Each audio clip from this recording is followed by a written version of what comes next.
Hey guys, thanks for watching the Chen Dynasty. It's Mike Chen. You know, in some ways it does seem like we are living in the age of heroes or superhero movies to be exact. But when the word superhero is mentioned, we typically think of maybe Superman or Spider-Man or Batman, whose superpower is just apparently... What are your superpowers again?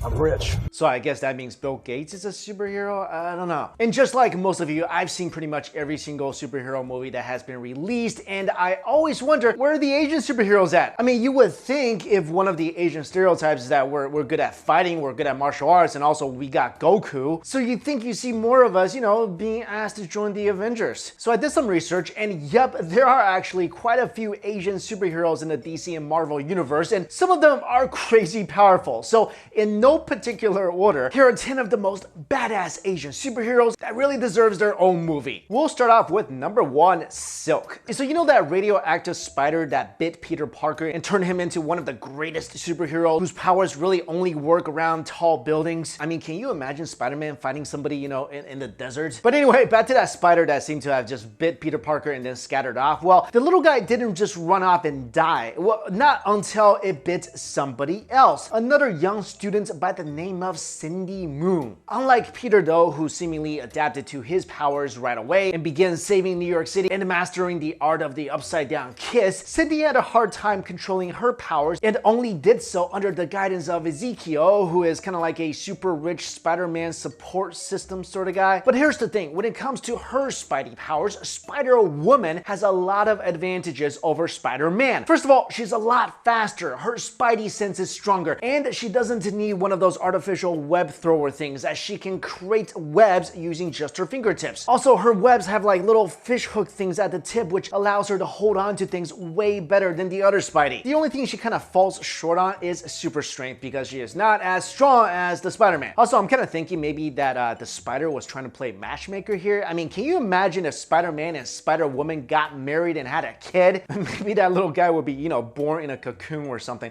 Oh, and by the way, in case you missed it, Silk is in the new Spider-Man movie, and she's even on his decathlon team. Number 2, Jubilee. Probably one of the most popular X-Men on this list. Jubilee is Chinese American and grew up in a wealthy household, and she was an Olympic level gymnast, but she just really spent all her time committing petty theft and hanging around at the mall. But her love for malls was, I guess, a good thing, because after her parents were murdered and she went away from her foster parents, she basically lived at the mall, and that's where she encountered the X-Men, and the rest, shall we say, is history. Well, one of the histories. In terms of her powers, Jubilee may seem kind of weak in the original X-Men cartoons, but she is anything but. Jubilee is able to control and shoot out plasma energy, which she could basically make do whatever she wants, like have it knock somebody out, burn, or blind. She can even detonate matter at a subatomic level, meaning she's essentially a walking super cute but super deadly atomic bomb, making her one of the most powerful mutants ever. Number 3, Katana. Katana, whose real name is Tatsu Yamashiro, had a tragic life. She lost her beloved husband, who was murdered by his jealous insane Yakuza brother, and she lost her twin children in a house fire. After that, she just basically wandered around the earth, making sure the same doesn't happen to other people and hunting down her husband's killer. Although Katana can't fly and was never bit by anything radioactive, she is by all definitions superhuman. Trained as a samurai from an early age, all her senses are sharper than regular people's, and she is a skilled martial artist and marksman. She is also one of the stealthiest fighters in the world and a brilliant tactician. Plus, she has in her possession the Soul Taker,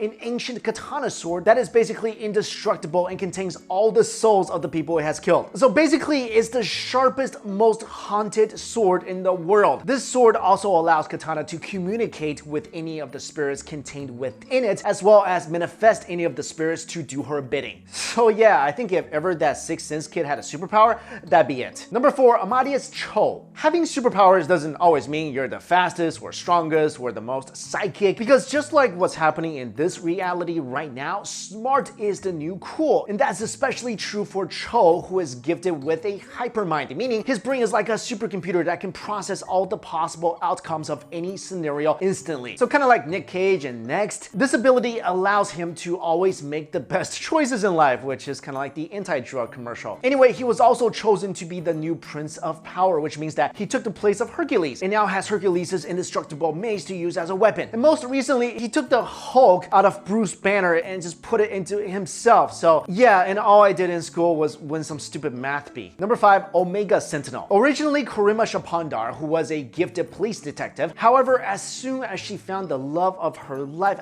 and I just want to say, Marvel and DC are like the anti-Disney. I mean, what happened to Mary Jane and Rachel Dawes taking true love away from the superheroes? That's just mean. Anyway, like I was saying, Karima found the love of her life, and then, well, nobody died, but then she realized that she was a prime sentinel, basically a human transformed into sentinels and set up as sleeper agents. So although it didn't work out in the romance department, does it ever work out for superheroes? I mean, Iron Man, I guess, has Piper Potts, and Superman has Lois Lane, but that's really the minority, right? Anyway, even though love is not in the cards for Karima, she does have her pretty awesome powers to fall back on. She's a prime sentinel, which means she's even stronger than regular sentinels, with superhuman strength, the ability to fly, and tons of accessories and weapons. She's basically a super deadly, beautiful Inspector Gadget. Number 6, Miss Marvel. Well, the new Miss Marvel. Kamala Khan grew up in a Pakistani household in New Jersey and idolized Miss Marvel Carol Danvers. And one day on her way home from a party, she was encased in Terrigen mist, which accelerate genetic advances. The mist revealed that Kamala was actually a descendant of Inhumans, who were super powerful beings that live in isolation. And it was then that her inhuman powers developed. And because she idolized Miss Marvel so much, she woke up looking just like her. But although Kamala looks like Miss Marvel, their powers are very different. Kamala is able to stretch her body in any way she wants. So imagine getting punched in the face by a giant fist. She can also make herself gigantic or the size of an insect. She can make her legs longer and cover great distances quickly. Kamala also has the ability to shapeshift and self-heal. You know, if I had her powers, I would just go to a buffet, enlarge my stomach, and just go nuts. Number 7, Cheshire. During the Vietnam War, a lot of American soldiers had kids with the local women, and one of these kids named Jade would eventually become one of the most deadly assassins in the world. At the age of 10, Jade was separated from her mother, and while trying to get back home, she was kidnapped and sold into slavery. After the pain and torment of being a slave was too much to handle, Jade killed her master and vowed that no man would ever rule over her again. After escaping, Jade met Win Chang, a freedom fighter who adopted her and taught her everything she knows about warfare. And at the age of 16, she married an assassin. Okay, how does she keep meeting these strange people? Anyway, she married this assassin named Kruen Musinda, and he's supposed to be really good at poison, and so she learned that from him. Can this girl ever pick up good habits? I don't know. Then she poisoned her husband and started her career as the number 2 most deadly assassin in the DC universe. And that brings us to Lady Shiva, who is the number 1 assassin in the DC universe. Lady Shiva was born Sandra Wusan, and she started learning martial arts after her sister was killed, and she mistakenly thought a martial arts master named Richard Dragon killed her. I'm pretty sure guns were already invented at this time, so I don't know why she felt the need to train for so many years, maybe to make him suffer, I don't know. Anyway, as she started to train in martial arts, she realized she was really good at it and quickly became a very skilled fighter. So after she became this really awesome martial artist, she found this dragon guy, but then realized that, okay, he's not the murderer. It's actually another dragon guy. No, just kidding. Anyway, but seriously, Richard Dragon did not kill her sister. In fact, her sister's killer had already been killed by Richard Dragon, if you're following me so far. Anyway, Lady Shiva is considered to be the best assassin in the world, and her martial arts skills are so elite that even Batman has said that she may well be the best fighter alive. The Ancient One. Okay, this one.